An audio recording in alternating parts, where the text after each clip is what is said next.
Hey, so we're going to have a chat about sitting today. Obviously, a lot of sitting happens for us all of the time. Um, and really, the idea of yoga and any yoga posture is to improve how we hold ourselves, not just when we're on the mat, but when we're out in the world doing things. And if the practice isn't serving us in that way, then what's the point of it? So, the most common seat is Sukhasana. You see this a lot. It's a very typical pose. We see it, a lot of depictions of different deities and gods sitting in this kind of pose. A very simple trick in terms of finding out, well, is this beneficial? Am I in the right place? One is noticing where the knees are in relation to the head of the pelvis.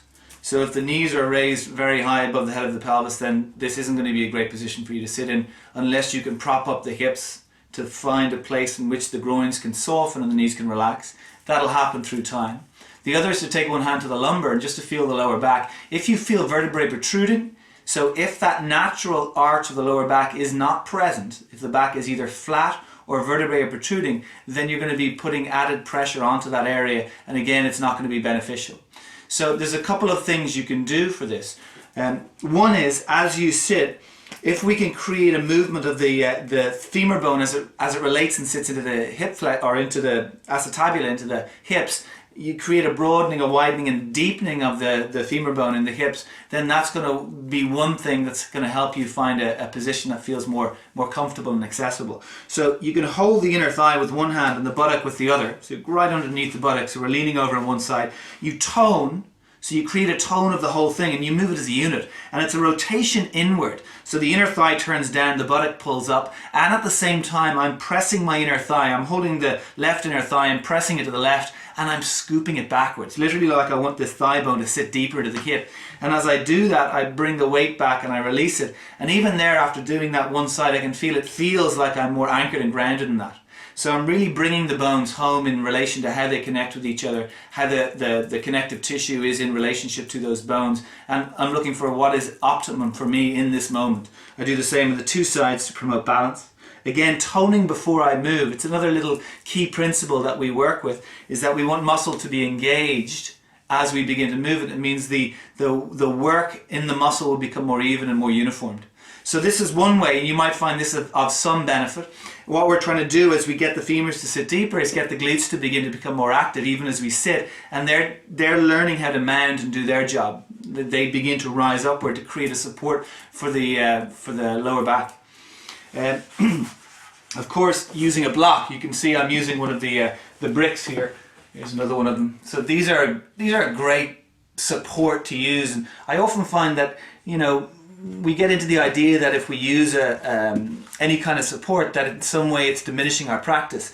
Really, if you're not finding what is a supportive position in any asana, then it's very questionable how that asana will actually support you, or if indeed it'll support you at all.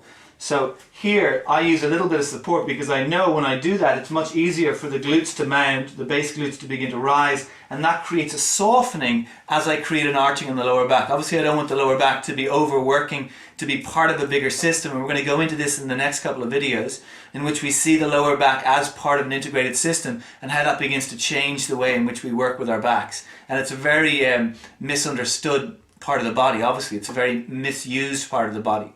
So I want to begin to feel like there's an arching of the lower back, there's a buoyancy through the rib cage.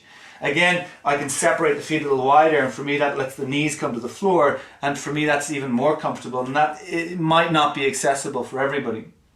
Alternatively, depending on what's available in your body, hero pose is a great position to begin to work with. So I can keep the block between my heels.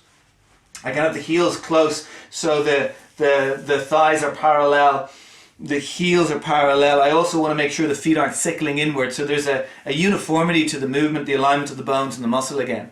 And then I can sit on the block. If I find it difficult to be down here, I can take the block higher, I can take it even higher. Yeah, so I can find a position that's going to work for me. If you've got issues with pain beneath the ankles, you can support it by having a little bit of a blanket underneath the ankles. That'll begin to help open the top of the feet. So sometimes the top of the feet, the ankles, can be a little bit of an issue in this position. So you got to work out what supports you. You don't want to be in pain. Of course, the idea of sitting so often is dropping into a place of presence. And if you're in pain, you know, that's just going to be more difficult. So have a go with those. Again, you're looking for that natural curvature, that support of the lower back through the foundation of the legs and the hips. And there you go. If you like this, go onto the YouTube channel. You can like it. There's more stuff there. And if you have any questions, feel free to ask. Calabunga.